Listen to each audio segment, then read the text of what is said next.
you are getting screwed by your streaming apps. I want you to think about how much your time is worth to you. Maybe that's how much you get paid at your job, or maybe it's just a number you use to value your time away from work, your free time with friends and family, or even your alone time. Really, stop right now and come up with a number of what your time is worth to you. Pause the video if you have to. Really, let's do this. Okay, you got something? Here's where I'm going with this. I work in marketing. I chose marketing, at least in part, as a career because I loved really good advertising. I remember commercials from my childhood being charming and funny, and the amount of advertising that we've allowed culturally into our media streams has gotten out of control. Right now, in 2024, you get about 18 minutes of commercials for every hour of linear TV on YouTube TV or Sling or your antenna that you watch. On Facebook and Instagram, nearly a third of posts are paid advertisements. So an hour-long session of Facebook is the same as watching TV with 20 minutes of ads. YouTube does the same thing, as well as mobile games and browsing the web. Pretty much everything you do in a digital online space is filled with ads that waste your time.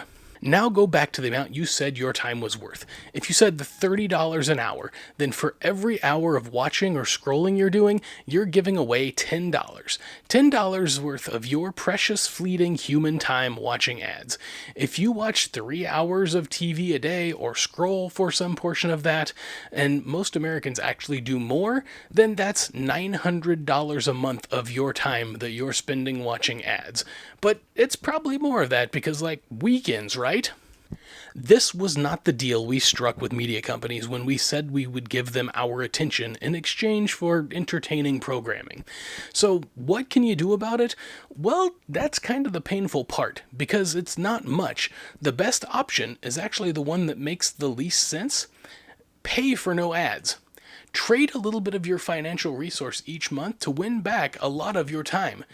Even if you're just going to spend that time watching more stuff, at least you're watching more good stuff instead of more ads, right? I personally pay for the no ads version of pretty much everything I subscribe to. YouTube Premium, Amazon Prime plus minus ads, Hulu with no ads. That little bit extra per month is worth the hours I save each month avoiding bad marketing's attempt to try and sell me on the next crypto, blockchain, sports betting mobile game of the month. And it goes deeper than that.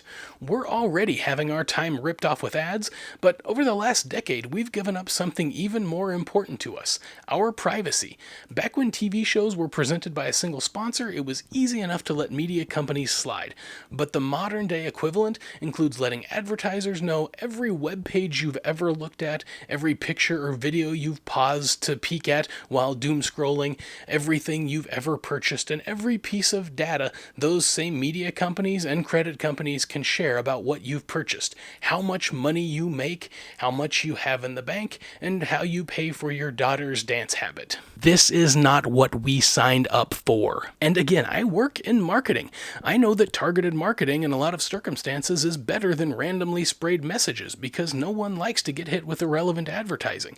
Advertising used to take time and people took pride in what they'd created and needed a clever message to reach a mass audience. Now, marketers slap shitty personas with 8-ball guided demographic selections and spend 3 minutes finding the easiest way to scream the most boring thing about their business and their product to the audience, and then they go pat themselves on the back. Targeting is not an excuse for marketers to do a bad job.